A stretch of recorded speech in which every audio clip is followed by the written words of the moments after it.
What's going on, guys? JSGC Football here, and we're here for another transfer video. Today we're going to give in my reaction to Cristiano Ronaldo, who, if you're not aware, had already left Manchester United in the build-up to the Qatar World Cup after doing an interview with Piers Morgan, who is a journalist over here in the United Kingdom. His future with Manchester United was, well, his contract ripped up. They came to a mutual agreement. It all came to an end, and Cristiano Ronaldo's legacy that he'd created at Manchester United kind of hampered with him going back. And it's amazing of how good of a season he had last season that we've really started to see a decline in Cristiano Ronaldo this season, and it's seen him leave Manchester United. He's been linked with an array of different clubs from around the world, and it's Saudi Arabian side Al Nassr that have won the race to sign Cristiano Ronaldo. So I'm going to be giving my thoughts and reactions to that. But before I do crack on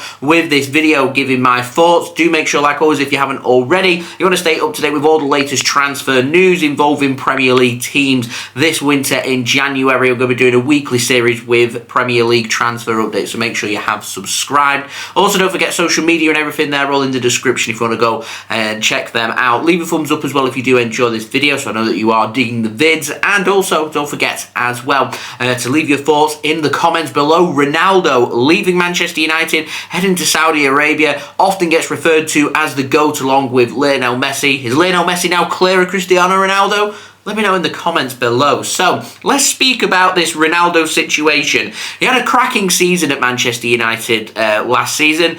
And then, all of a sudden, Erik ten Hag comes in at Manchester United. System that he plays, the demand there for Cristiano Ronaldo isn't so much of a desire to Erik ten Hag and his coaching staff. I presume that they've not been too impressed with the attitude of Cristiano Ronaldo in training, etc., because he's been on the bench for a fair bit of the season. And then it started to escalate in this season with Cristiano Ronaldo refusing to come onto the pitch, doesn't see himself as worthy to be able to leave the substitute bench, line up by the fourth official and be substituted onto the pitch.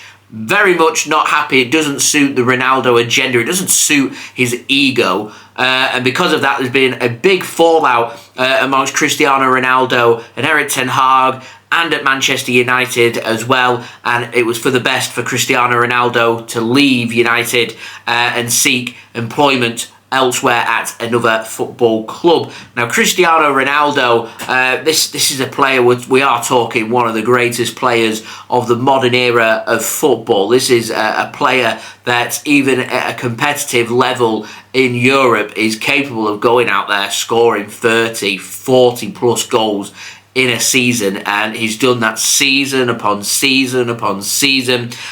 He's a serial winner. He's a phenomenal football player, and whilst age might be going against him, 37 years old, he still has a lot to offer. And I can argue that there's a lot of European leagues where the pace of the league isn't that demanding and it isn't that quick, and that would suit Cristiano Ronaldo. And there'd be lots of teams out there in Europe that would be willing to take on Cristiano Ronaldo, who would improve their team by absolute no end, because he is a phenomenal football player. It would suit Cristiano Ronaldo's ego. He wouldn't have to worry about being on the substitute bench and being substituted onto the football pitch, and not be worried about being substituted off the football pitch like he's had at Manchester United over the last few months. And so it would suit Cristiano Ronaldo down to the ground. Now, the problem I think Ronaldo has is a lot of the leagues he's been there, done that, worn the t-shirt. He's not really got many places left to go to achieve anything. And even if he was to retire tomorrow,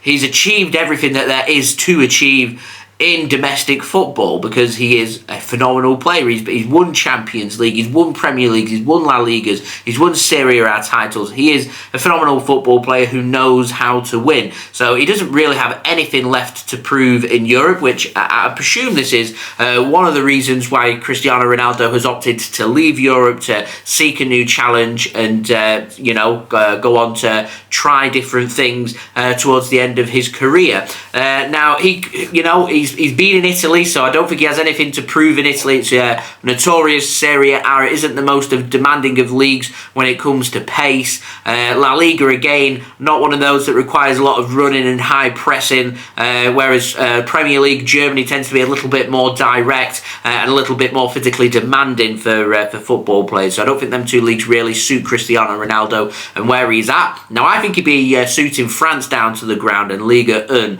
and obviously the only club really in France that would be able to afford Cristiano Ronaldo and his expensive wage bill would be Paris Saint-Germain. The problem Paris Saint-Germain have, whilst it would be brilliant for business and shirt sales, which Manchester United loss will be another team's game, but they've already got Lionel Messi, high-profile player, Neymar, Kylian Mbappe. It's literally just expanded to the brink, their financial fair play. So bringing in Ronaldo as well just wouldn't suit. And quite frankly, if you've got an attack of Lionel Messi, Kylian Mbappe and Neymar, I don't really see an aging Cristiano Ronaldo breaking into that team. So Cristiano Ronaldo must have come to the end of the road, so to speak, when it comes to European football. And the only other choice he would have really would be to head back home to Portugal. He could potentially have joined up with Sporting Club de Portugal, his first professional football team, which I've got a feeling that once his contract comes to an end at Al Nassr, if he doesn't choose to renew that and he wants to head back home, then I could see him potentially having one last crack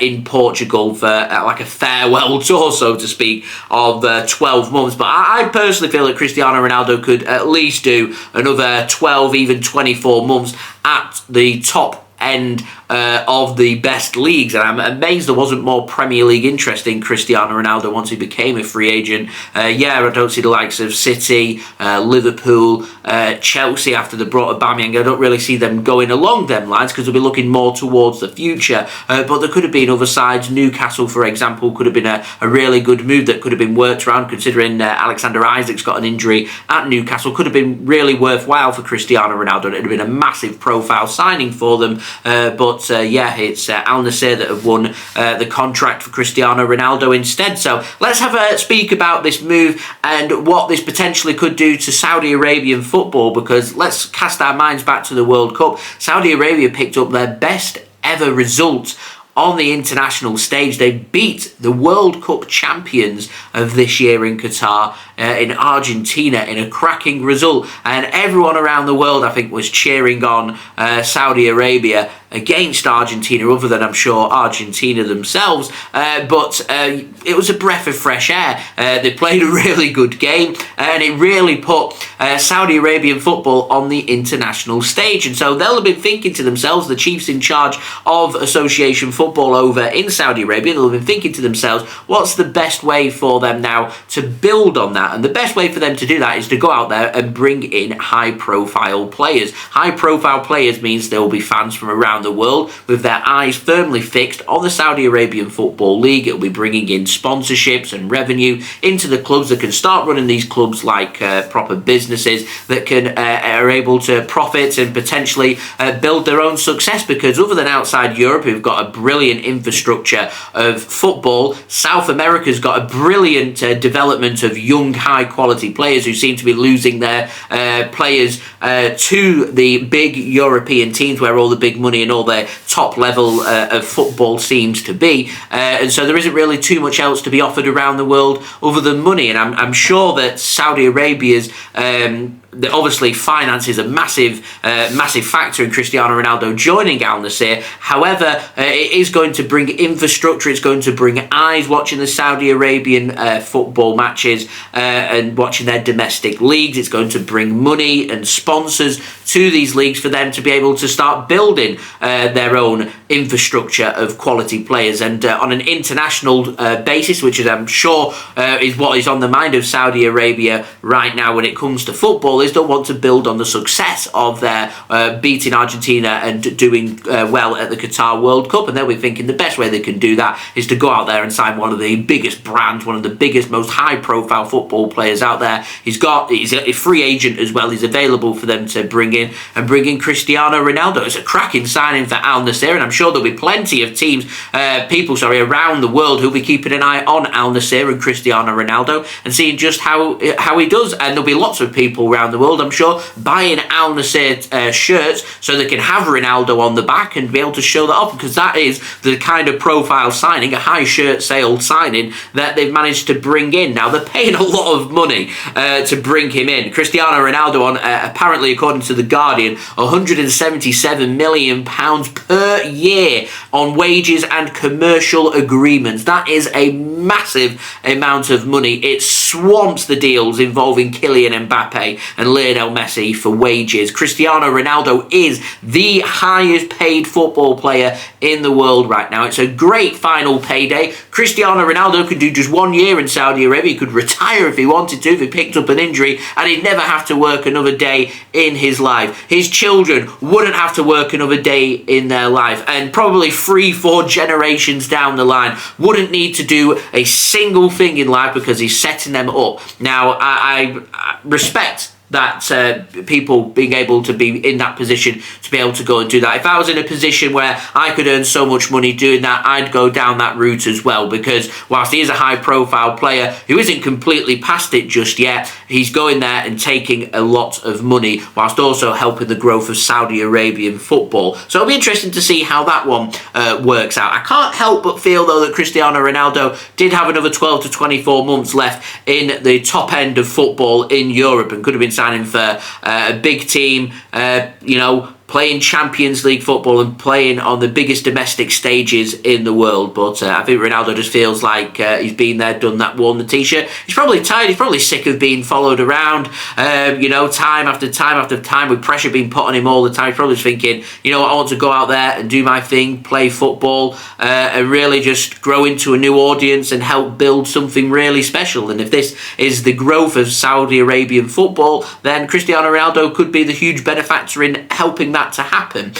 So very interesting to keep an eye on that one. Strange transfer, most certainly. A very expensive transfer, absolutely. But also very interesting to see what it does for Saudi Arabian football and what it does for Cristiano Ronaldo as well. I know there's Lionel Messi fans out there saying that Lionel Messi now, on the, you know, within a week or two of him lifting the World Cup, something Cristiano Ronaldo's never done, he's out leaving Europe, going to Saudi Arabia to potentially in Europe never be heard of again, whilst Lionel Messi's competing for Champions League, winning World Cups, and saying actually Lionel Messi, he's the best player in the world, he's the GOAT, Cristiano Ronaldo isn't, and this demonstrates that. But Ronaldo is a couple of years older than Lionel Messi, both phenomenal football players in their own right, and it's very, you could sit here and argue all day about which one is better. My own personal preference, and I feel like it comes down to a personal preference, is having watched Manchester City under Pep Guardiola and the style of football that's been put on offer and the heights that Manchester City have hit already.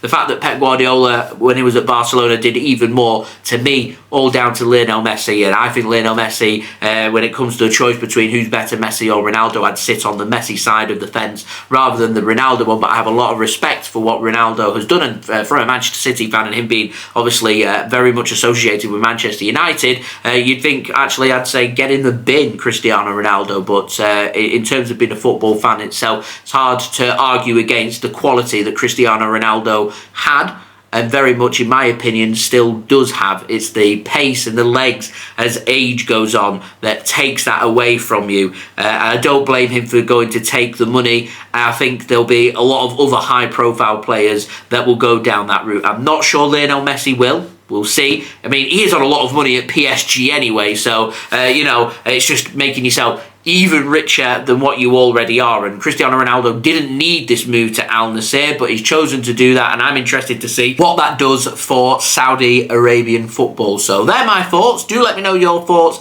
in the comments below. Don't forget to subscribe as well. We've got plenty more transfer videos, including them weekly Premier League transfer updates for you guys to enjoy. So do subscribe if you haven't already. We're on that push to 1K now. We're just over 300 subs away, so any help towards that would be great. Also, don't forget as well to go check out my social media links and everything. They're all in the description. Leave a thumbs up, leave your thoughts in the comments below, and I'll see you all again real soon for another transfer video. So I've been JSGC Football. Thank you everyone for watching. I hope everyone is safe and well. Peace. Ciao for now.